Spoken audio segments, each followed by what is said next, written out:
बिस्मिल्लाहिर्रहमानिर्रहीम। अस्सलाम वालेकुम व्यूवर्स, कैसे हैं आप लोग। मुझे उम्मीद है कि सब लोग खैरियत से होंगे और मैं दुआ करती हूँ कि अल्लाह पाक आप लोगों को ऐसे ही खुश रखे, आबाद रखे, आमीन। आप सबको MTM फूड किचन पॉइंट में वेलकम। आज मैं आप लोगों के लिए बहुत मज़ेदार सी बकरा ईद के हवाले से एक रेसिपी लेके आई हूँ जनाब। आज हम आप लोगों के लिए बना रहे हैं मटन कलेजी।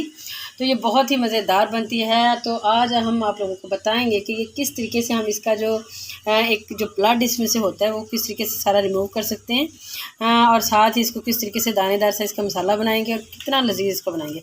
इंशाल्लाह जब आप रेसिपी देखेंगे तो खुश हो जाएंगे। तो सबसे पहले मैं आप लोगों को ये बताऊँगी कि हम इसको किस तरीके से वॉश करेंगे। वॉश करने का तरीका बताने के बाद फिर हम अपनी रेसिपी को स्टार्ट करते हैं। सबसे पहले ये मैंने इसमें पानी देखें डाल दिए। पानी आपने इतना डालना है कि ये सारा इसके अंदर डिप हो जाए, ठीक है।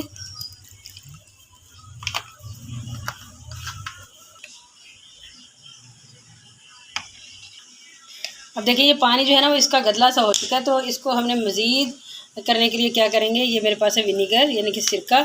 तो ये तकरीबन इसके ये देखिए बस इतना 1-2 चम्मच जो है ना वो मैं इसके डाल दूँगी इसमें और इसको मैं मिक्स करके ज़्यादा ना सी सिर्फ और सिर्फ 5 मिनट के लिए हम इसको रख देंगे।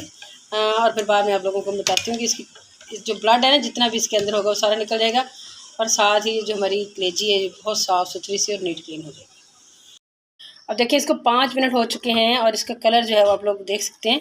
तो मैं इसको ना स्ट्रेनर में आप लोगों के सामने इसको मज़ीद ज़रा वॉश हम कर लेते हैं। एक दफ़ा पानी इसके ऊपर अच्छे तरीके से मज़ीद ज़रा डाल देते हैं ताकि और अच्छे तरीके से ये साफ़ सुथरी हो जाए। कलर देखें इसका कितना लाइट हो चुका है। तो उस लाइट होने का मकसद ये है कि इसमें से जो फालतू ब्लड था ना वो सारा रिलीज़ हो चुका है इसमें से। ये देखिए बिल्कुल ओके हो चुका है। जी को हम डाल रहे हैं पैन के अंदर। साथ ही इसमें मेरे पास ये टमाटर हैं 2 साइज़ बड़े साइज़ के और इसी तरीके से 2 बड़े साइज़ के हैं प्याज। ये डाल देंगे। बहुत इजी तरीके से हम बना रहे हैं और ये बहुत ही झटपट बनने वाली रेसिपी। और ये 1 चम्मच खुश्क धनिया का लहसुन अदरक का पेस्ट है पूरा चम्मच। 1 चम्मच सुरख मिर्च है मेरे पास डाल दिए मैंने इसके ऊपर और साथ ही हम इसमें डाल देंगे आधा चम्मच हल्दी। अच्छा इसमें पानी डालना और मैं आप लोगों को ये ख़ास तौर पे बता रही हूँ मैं इसमें नमक अभी ऐड नहीं कर रही। जब हम इसको गला लेंगे और इसको भूनने की बारी आएगी तो उस वक्त मैं इसमें नमक डालूँगी। अच्छा उससे ना ये जो है वो अपना कलेजी हाँ वो अच्छे से वो ज़रा हो जाती है स्टिकी सी अजीब सी। तो इसलिए इसमें तकरीबन मैंने 2 गिलास पानी के ऐड कर दिए, ठीक है। अब इसको हम रखेंगे 20-25 मिनट तक गलाते हैं, फिर आपको दिखाते हैं। अब देखिए इसको 5 से 10 मिनट हो गए इसको पकते हुए। अब इसका पानी जो है ना वो हो रहा है खुश्क हो रहा है। तो इसी टाइम पे आके इसमें मैं ये थोड़ी सी ये बड़ी इलायची है, कुछ लौंग हैं, काली मिर्च है, दालचीनी है, ये हम इसमें जनाब डाल रहे हैं। नहीं देखिए खुश्क हो चुके हैं। अब इसमें ये 3 सब्ज़ मिर्चें डाल रही हूँ और साथ ही इसमें डाल रही हूँ मैं 1 घी का कप घी डाल रही हूँ। घी का जायका बहुत पसंद है मुझे। आप अपनी मर्ज़ी के अकॉर्डिंग इसमें ऑयल यूज़ कर सकते हैं।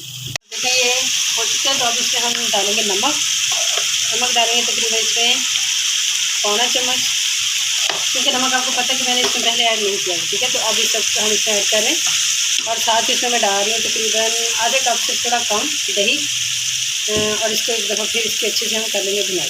लहरी कलेजी हमारी बिल्कुल डन हो चुकी है। फ्लेम मैंने अपना बिल्कुल ऑफ़ कर दिया है। अच्छा क्योंकि ये बिल्कुल गल चुकी है बहुत ही अच्छी सी। तो मज़ीद गलाने की इसको ज़रूरत भी नहीं है, ना ही इसमें मज़ीद पानी डालने की ज़रूरत है। तो हम इसको इसी तरीके से भुना हुआ ही यूज़ करेंगे। अगर आप चाहते हैं इसमें पानी ऐड करना तो आप इसमें पानी भी ऐड कर सकते हैं। जितनी इसकी डालना चाहते हैं उतनी आप इसमें डाल सकते हैं। अब हम इसमें डालेंगे जनाब गरम मसाला और हरा धनिया।